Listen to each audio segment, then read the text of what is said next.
Now, see here, another law is here, that is called law of Malus.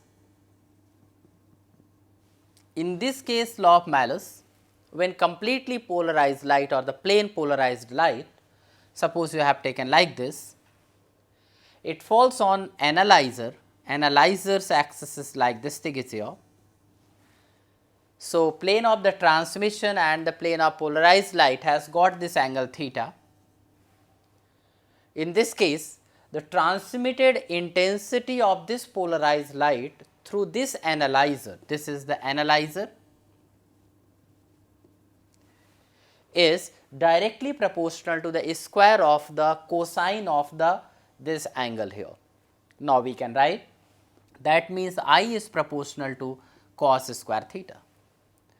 Let us assume if its amplitude is A, so the component of this amplitude, that is A cos theta, will be passing through this, and perpendicular to this, that is A sin theta, is not.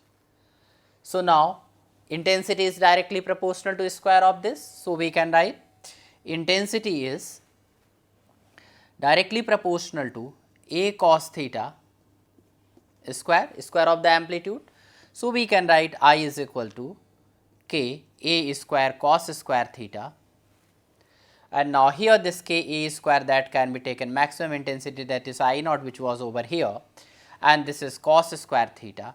So, we can write I is proportional to cos square theta. So, this is called here the law of Malus here.